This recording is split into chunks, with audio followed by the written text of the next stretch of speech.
confused. My name is Frank Cho, and you're listening to Something Super Podcast. All right, guys, welcome back to another episode of Something Super Podcast. I'm Steve. I'm Mark. And guys, before we kick things off, I know Mark usually does this, but it just kicked into my mind. Like, subscribe, comment, check us out on all of our social medias at Something Super Podcast on Instagram, Facebook, and on YouTube, at SS Podcast 52 on Twitter, and on all of your major streaming sites. So now that we're going to do that, let's jump straight into our episode for this week. We are going to cover Marvel's hottest new TV series, which I'm surprisingly liking so far, and that is She-Hulk Attorney at Law. So, Mark, let's start it off. So me and you were just briefly talking about, and I am surprised by how much I'm actually kind of enjoying it. Now, obviously, the first episode was kind of like iffy. They changed a lot of her origin. Granted, her origin is very, very flawed. If you know, like the comic book, like basically she gets her powers because she gets in like an accident, and the only person around to save her life is Bruce, but she needs a blood transfusion. So I guess in the moment he just forgets that he's the Hulk and gives her a blood transfusion. Now for like a super genius, like with what is it, 7 PhDs? Yeah. Or whatever he says in Thor Ragnarok, like how do you just forget that? Like, I get it's your family, I get you're trying to save her life, but like I guess it's like a damned if you do, damned if you don't kind of thing, because it's either one, you get the Stan Lee result from Incredible Hulk and she dies, or you get I mean, I guess at that point, it's, you know, you're going to die anyway, so I can either potentially save your life or you're going to die. Right. And I mean, I'd be cool with rolling those dice, like, personally. But I liked how they did it, though, and, you know, now they're bringing back, like, things from Hulk's past. They're kind of setting, so they could possibly be setting up either World War Hulk or his son Scar. Like either of those two, they could be setting up, because like in episode 1, it's clearly a Sicarian ship. It looks like the one they escape in Thor Ragnarok. Yeah. I don't think it's the same exact ship, but it looks like it. Then he's leaving planet Earth in episode 2 to go who knows where. Yeah. I mean, it could be setting up Secret Wars. I forget if Hulk's part of the Secret Wars or not. I think Red Hulk is, if I'm not mistaken. Yeah. But, you know, again, we're talking origin, and this is the MCU, so they have their own spin on shit, which is completely fine with me. I think because we lost like the actual actor who played Thunderbolt Ross in real life, if they brought like a World War Hulk back to take place of Red Hulk, I'd be cool with that. So would I. Like, well, even if they could do, like I said before, I've said this before, like they could do Red Hulk, like with CGI and everything, like he would just never revert back to his like human form. They got the voice technology to be able to like put a voice in there, or even if they just had somebody else come in and voice him. Well, yeah, I mean, even like, Bruce didn't sound like Bruce when he was Hulk until he became like Professor Hulk. Right. So, or you know, Smart Hulk. Yeah, whatever you want to call him. It's but yeah, I mean, I'm cool with whatever they decide to do. I'm sure the Kevin Feige has an idea already lined up, you know, 15 years down the line of what the fuck he's doing. Like, we've had that conversation many a times, but I completely agree with you. I was like surprisingly pleased with this series so far. It's fairly funny. It's got good references to old MCU stuff. It's got references to new MCU stuff. And it's not like, it's got enough action in it, and the backstory is pretty good so far. Again, like you said, the origin's slightly skewed from the original, but I like it. I do have a question for you though. So now that Professor Hulk or Smart Hulk, whatever you want to call him, Bruce Banner has the control over the Hulk and his ability to switch back and forth, and he has that regulator on his arm in the first episode that causes her to turn into She-Hulk. Not to interrupt you, but I don't think he has control enough to switch back and forth at will. Okay. I think he needs because I think that's why he had the controller, was because I think he needs that to revert back. Like, I don't think he's that far along. Okay. So I get where you're going. Go ahead. That digs actually deeper into the question. Do you think that because he has done all of the work and processes to become the Smart Hulk, that's why when the blood hit her blood, she's now essentially able to transform at will and kind of control herself as she has full control over her body. Do you think that's because the blood is now like at the point with the gamma radiation, like he has the control, so now she has the control instead of starting off like a rage monster like he did?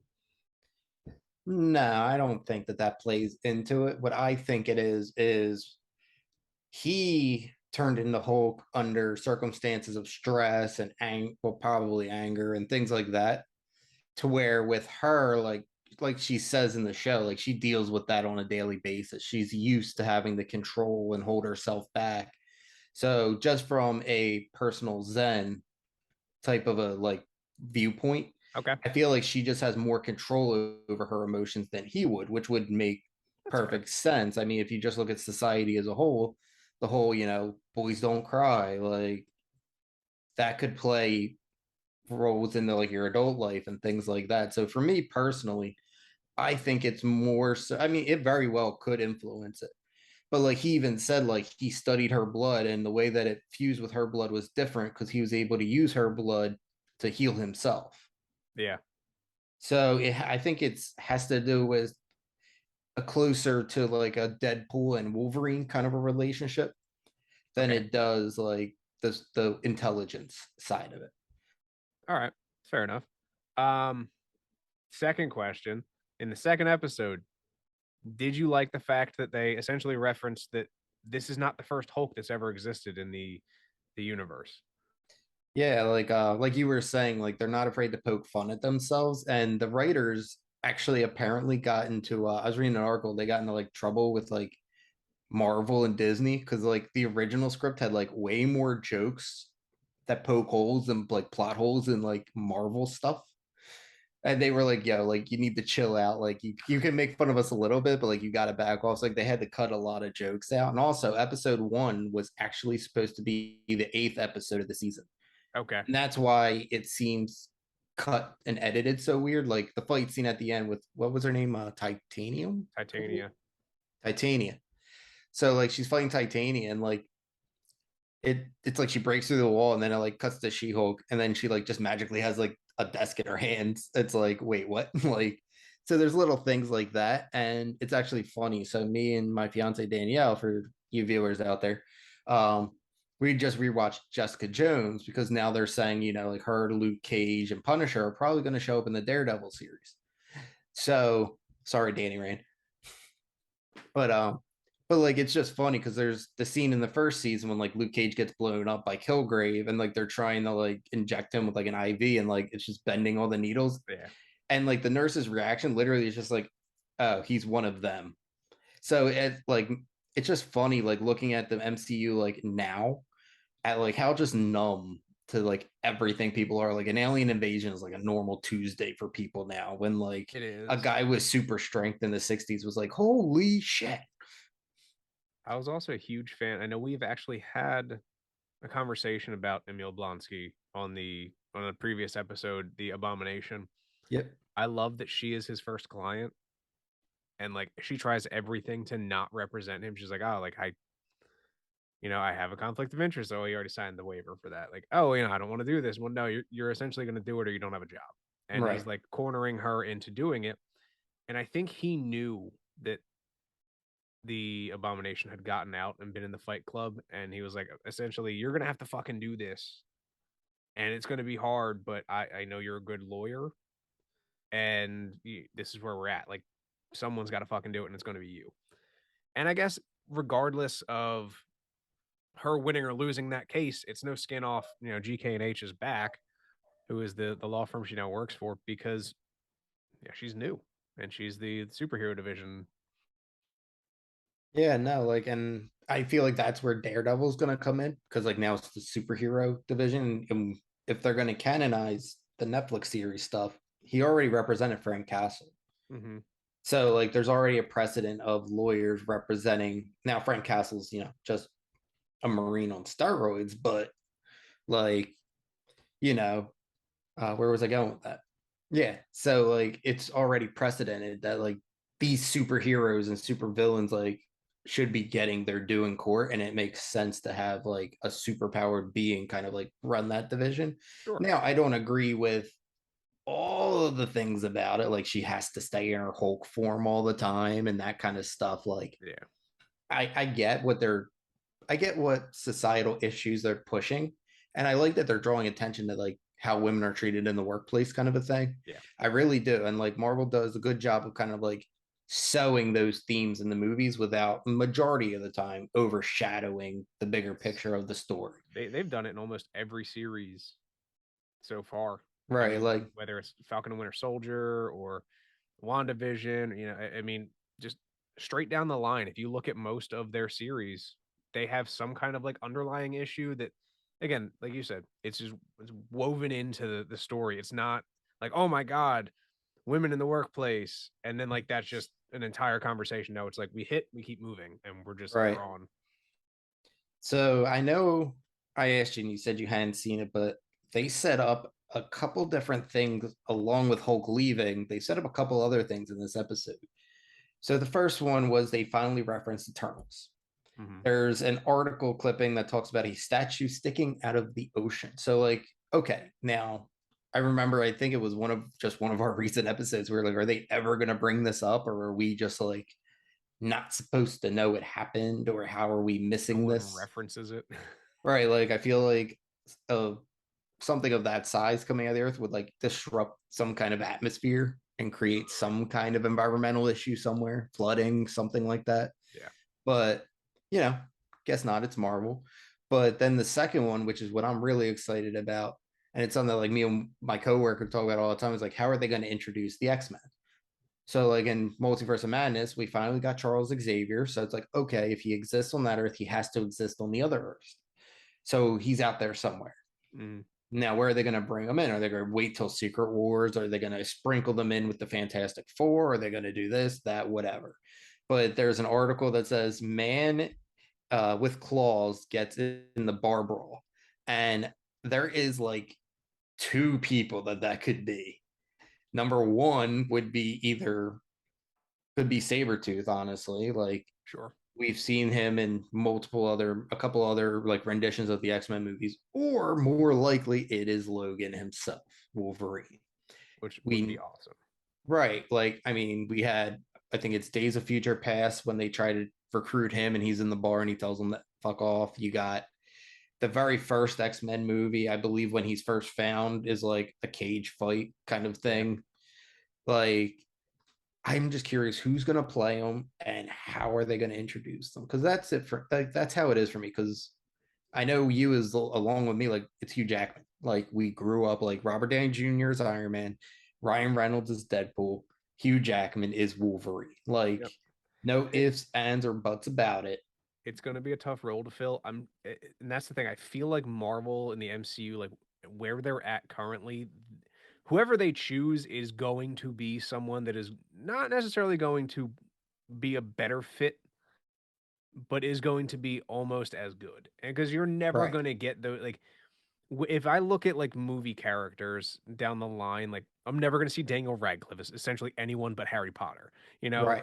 like Chris Evans is Captain America. Yeah, he's played a million other roles, but like when you see him, you think Cap. I think the There's Human Torch. exactly. Technically, no. When I think of Captain America, I think of the whipped cream bikini. Okay, That's honestly my classic. yeah, like that for me. But no, I get what you're saying though. Like There are so like yeah, Robert Downey Jr. Like I know he has been in other movies. He played Sherlock. Like Christ, he was in fuck. I'm trying to think of other movies that he's been in. he's Tropic done a Thunder. lot of good indie stuff. Yeah, and like he's a great actor, but his big hits. I mean, you were in this universe for a decade. You made this character who they are today. Same can be said about Wolverine. And again, whoever they choose, it's going to be a great character, a great casting. I don't think it's ever going to hold up to Hugh Jackman, but I'm sure that they're going to manage it somehow. Um, and if they're going to continue bringing other characters in, James McAvoy was obviously the young Charles Xavier. Even if they don't choose him, because again, we're multiversing now, so it could be anybody. I'm Right. sure that they'll fucking have a great casting for that. I have heard rumors that Michael Fassbender has been filming for a movie or has been at least signed on for some kind of MCU project that is untitled. That would be awesome. He's a great Magneto. I thought he did a great job. I mean, I would Oh, love Ian young McKellen Magneto. again, but Oh yeah, he's but just a little bit too old now. correct. And I think again, Michael Fassbender has the ability to play. And again, it's been how many years since the last X-Men movie that had him, and it was First Class. No, it would have been Dark Phoenix. Okay, so but I mean, it's been years, Right. five or 6 years. 2017, 2016, somewhere in that range, 2018. But yeah, So we've had a lot of time. He's still a younger guy. Like again, we know Magneto is like the older character because he's one of the original mutants from the X-Men universe. But like he's a fucking great actor. He's young enough to play a middle ground Magneto, especially if you're gonna go with a younger Charles Xavier. I'm fucking cool with it. Always. so I have a question for you about the whole She-Hulk and like the situations that she's facing. So you are a you have a previous job with a certain kind of like security. I'll Yeah. just leave it at that. She did the right thing saving people and now is suffering the consequences that because she saved people, she can't get a job basically. Like, Yep. how do you feel about that? Like, do you I think that that's what would really happen, or do you? absolutely. I 110% agree with that. Um, again, not to give out like too much detail about anyone's like, personal life, but I have known people that have done the right thing and got completely shit on for it.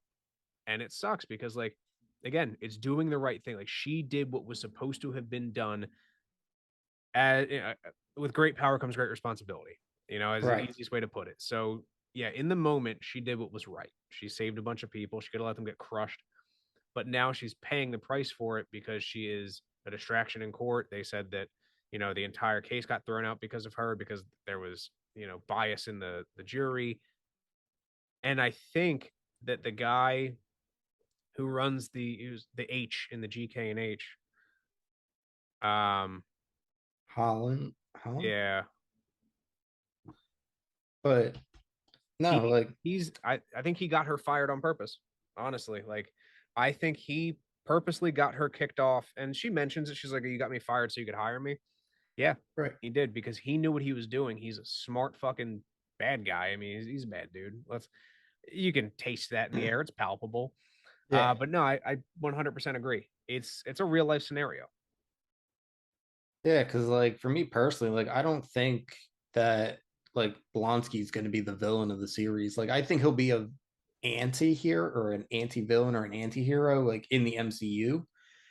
But like now I don't believe his story where he writes everybody haikus and everybody he's all lovey-dovey now. Like I don't I believe mean, that Bruce because admitted that he did that. no, I'm not saying that he didn't write them. I'm saying out of like the goodness of his heart Sure. kind of a situation because the story that like for those of you who've seen the Incredible Hulk with Edward Norton, like he tells half truths to her. He's like, I was hired by General Ross, like of the military, which he was. He says he was given the soldier serum, which he was given a little bit of it, but it wasn't the exact serum. They were trying to replicate the Hulk. And then once he got the feel for it, he was pushing to get more, but he made it seem more like they were imposing it on him. Yeah. And then that also leads into like if he's canon, like is we saw at the end of that movie, like the thinker started to kind of transform. Is he somewhere in the MCU now? And I mean, I personally did you catch the little joke with the Hulk when he's like, oh yeah, like he after he says like he's like, yeah, we got over it, like that was a long time ago. I'm a That was a completely completely different different person. person. Yep. Like I thought that was the start because like it didn't hit me at first. I was like, oh, because it was Edward Norton. Because he was a Okay. completely different person. Right. But like, I don't know. I just like the way that they're kind of like making things make sense in their universes. They brought Tom Hardy over and then they made that for even though it still aggravates me, but oh god, I'm so mad now. It was so short lived and it shouldn't have been, but like the way that they're kind of making them work. So, Yeah. you obviously got Tom or not Tom Holland. Toby Maguire and Andrew Garfield came over. And then, like we're gonna have all these other different characters kind of like crossing that barrier. We got all the Netflix characters coming over. So I'm excited to see like where it goes from here and who else there's going to be. Because like right now, the MCU is really setting up, just going off of titles, like at least three pretty big villains in the MCU this phase. At least three. And that being the obvious one, Kang. You have Kingpin, who's going to be in Echo, Daredevil. He was already in Hawkeye. Hawkeye, and he's also going to be. He's a Spider-Man bad guy too. Yeah, I mean he bounces around. He's like Yeah. he's the Kingpin, so like he's the street level like Thanos. Yep. But then Secret Wars, and I'm assuming Fantastic Four has to be setting up Doctor Doom. That would be fucking awesome. I think So that would right, be huge. so right there on Earth, that's just three villains. That doesn't even include Adam Warlock, who we're supposed to be getting in Guardians of the Galaxy 3 if he's a villain. Can we just talk about the casting for him? Was the awkward kid from We're the Millers? Yeah. Like, talk about a fucking just left field. Yeah, Jesus. Well, first of all, like puberty hit him like a fucking train. Because I never would have assumed him as an Adam Warlock style character. Like, he's just like a classically good looking dude who is magic, essentially. Yeah. Good for you. Good for you. Shows anything can happen. Yeah, right. It's like what's his face? The guy that played Neville from Harry Potter. Yeah, oh fuck yeah. Like the British dude, he was a chunky fucking awkward child who turned into like a fucking supermodel. Good for you, dude. Good for you. Yeah, man, them jeans. But yeah, no, I really like what they're doing with this series. And I think this is gonna, the way that it's looking, we're only 2 episodes in, but it looks like this is gonna be the series that like starts tying stuff together that we've been waiting for to happen. I think this will be the kickoff for the Netflix tie-ins, which is obvious because we're getting the gold and red Daredevil, which is awesome. I'm so happy they're going back.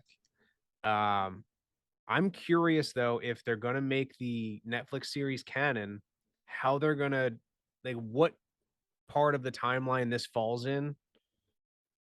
Whether it's prior, because it can't be prior to like the Man in Black, where he's just running around with a fucking bandana on his face. But I guess it has to be after. So the way that I'm thinking they're going to do it is this is a different Daredevil than the one in the Netflix series. Okay, so it's like a multiversal. However, the way that they explain the way that what are they called when you meet your other self? Your doppelganger? Well, yeah, like doppelganger, but there's the actual MCU like term variant. Oh, okay. The way that the variants are working in the MCU is the further away you get from our timeline, like our 616 timeline, the more variated they become. That's why Wanda's a Nexus being, but that's why like Doctor Strange kind of looks similar in all the like different universes versus say Peter Parker, where we got 3 different actors, or say obviously I'm assuming Venom, like Eddie Brock is going to be 2 different people. Topher Grace, bring them back. Bring all of them back. But that's where for me, I'm thinking it's maybe what they could do is make the like if we're Earth 616, maybe the Netflix is like Earth 618. Yeah. So it's like very close to where the variants look the same, but they're actually there's different characters. So like Kingpin would be the same person. Luke Cage would, Jessica Jones would, because they're bringing in the same actor and actress for those 2 characters apparently. And that's where like you could explain that versus when you recast somebody else like Wolverine, who's going to obviously look different. Okay, well maybe those universes were like Earth 315 or something like that versus like 1 or 2 Earths over. Yeah. But either way, like they're just setting up a lot of stuff that could possibly get in the future. And I mean, if we get like a World Breaker Hulk, like because that storyline deals heavily with the Illuminati. Basically, the whole story is like the Illuminati basically like says he's too dangerous to be kept on Earth, so they just like kick him out into space, and he ends up going to like a plant to go. I believe he goes back to Sakaar. He meets like another woman who like has the Hulk powers, and like they basically take over the planet of Sakaar and like become like the leaders of it, but they lead it into like a very economically good place. And then basically like I think his wife gets killed. So that makes him like blame the Illuminati for everything. So he comes back to Earth and just beats the living hell out of everybody. He beats he destroys Black Bolt like it's nothing. Who's like top three strongest people in the MCU. So He squashes Mr. Fantastic. Like he just berates everybody physically. so can we've already seen the Illuminati get their asses kicked. Like, let's just Make that the fucking trend. yeah, set up the pins. We'll knock them down. I'm cool with it. Like, I would be okay with it because I've seen it happen already. Just let World Breaker Hulk come down and smash everybody up. I don't care if it's the same people or not. I don't. It doesn't need to be John Krasinski. Well, I know that the empty seat that was on the council was supposed to be apparently Namor's, which we're getting in the Black Panther movie. Yep. So if that stays true, like we could get a 616 Illuminati if he's part of it, I would which be would be excited kind of for that. cool. Oh, definitely. I'm very much looking forward to Black Panther and how they're going to play that out. So there's a lot of questions that were left with obviously everything that happened. Chadwick Boseman, but like we're getting Ironheart in that movie. So like, fuck yes, I'm super excited for the next, you know, era of Iron Man. Yeah, I mean, honestly, I mean, we got Armor Wars coming, so we could get Ironheart and Iron Lad.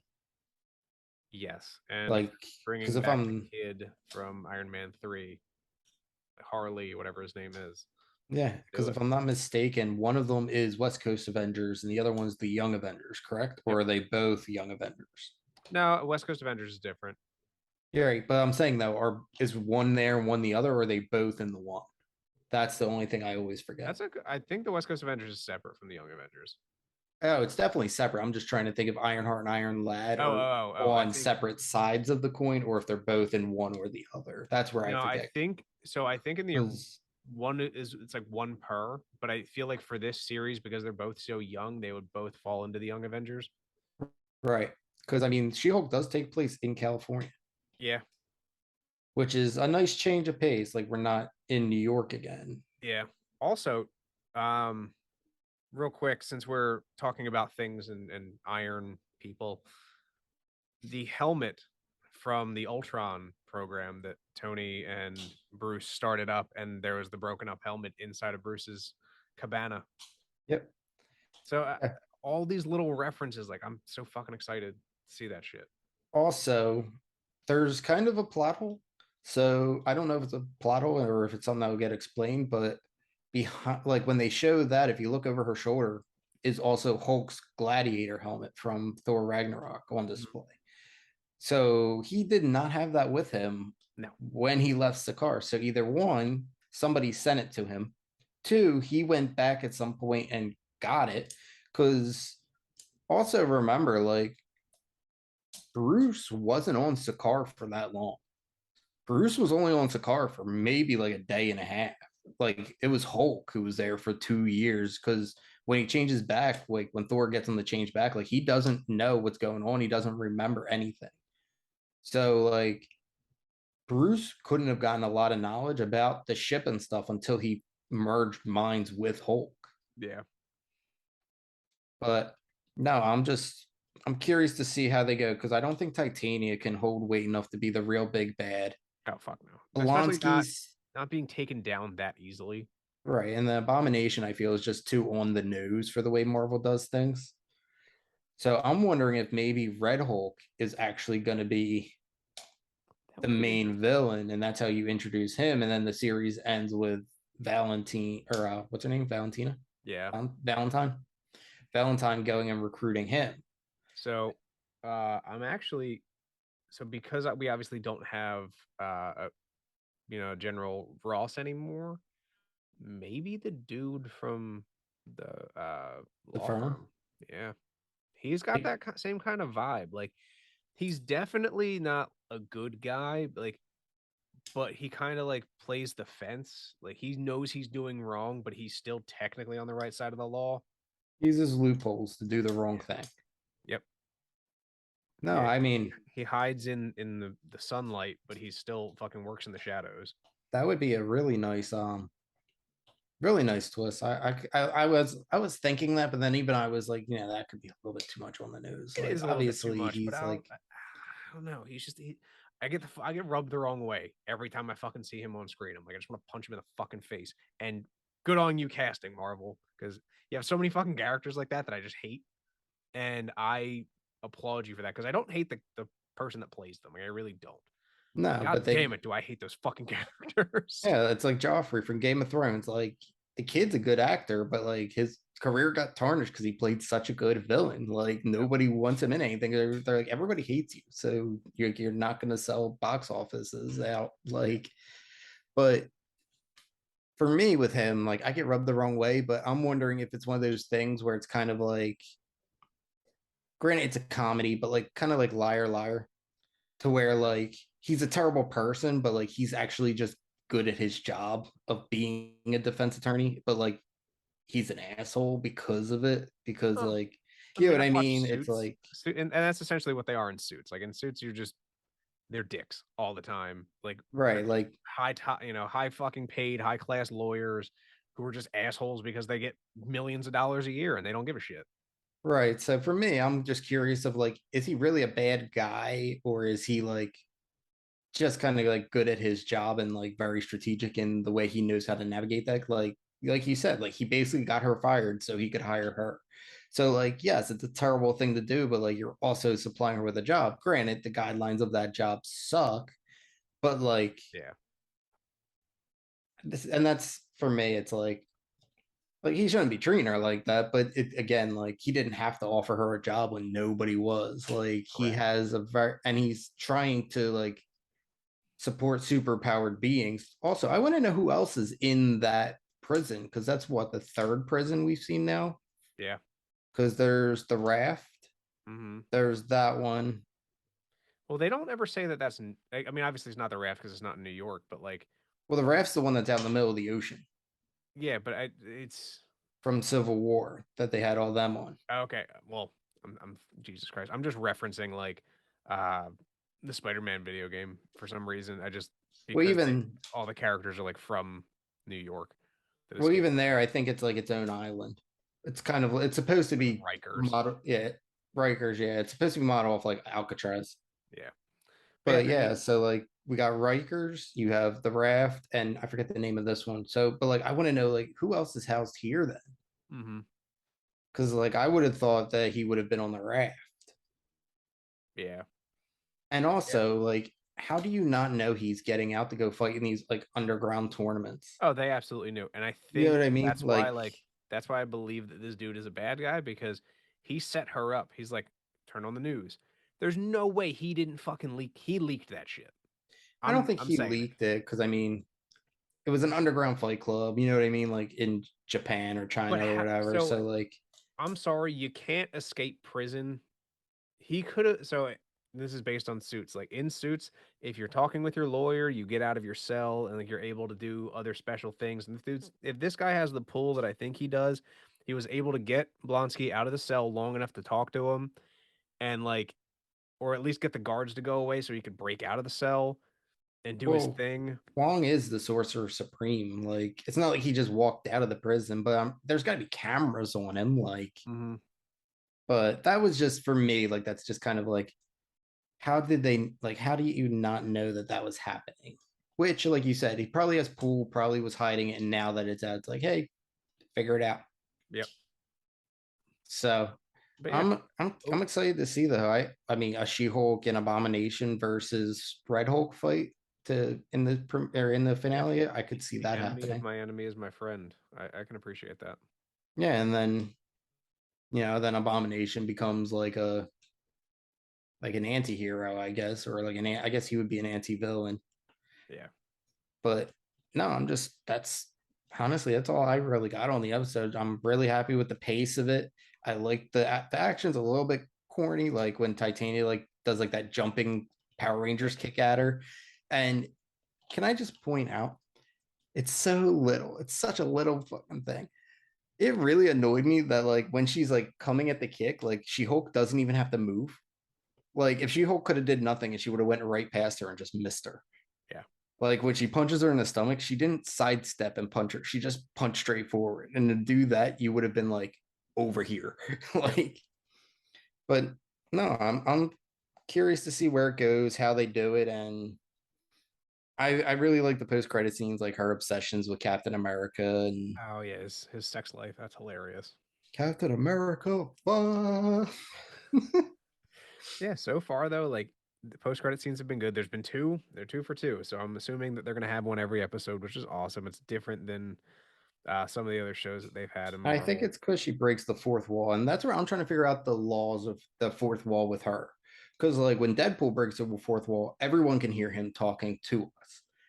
But like in episode one, when she's on the beach with Hulk, he like says something, then she like turns to us, makes like a snarky comment. Hulk like turns around like he heard her. But then literally she's being toured in episode two through the entire plays, and she's having a whole conversation with us out loud, and nobody seems to be hearing it. Yeah. Well, that So could also speak to like the because she's a woman in the workplace, they don't hear her. that's true. Again, no, I'm just speculating. I'm not Subtle saying, commentaries on life. yeah, little bit. Uh subtle commentaries with Mark and Steve. But yeah, again, I love the show so far overall. It's not my favorite, but it's also definitely not my least favorite. Like I didn't think I was gonna like it as much as I do. I think that's kind of where I'm at. Yeah, like And I really had, I had a low bar for it, and it's exceeding it, like really, absolutely. really. But I'm Yeah. curious to see where they go with it. So we got 4 episodes left. We're gonna be breaking those down for you guys. I think that's all I've got. Mark, anything else? No, that's all I got.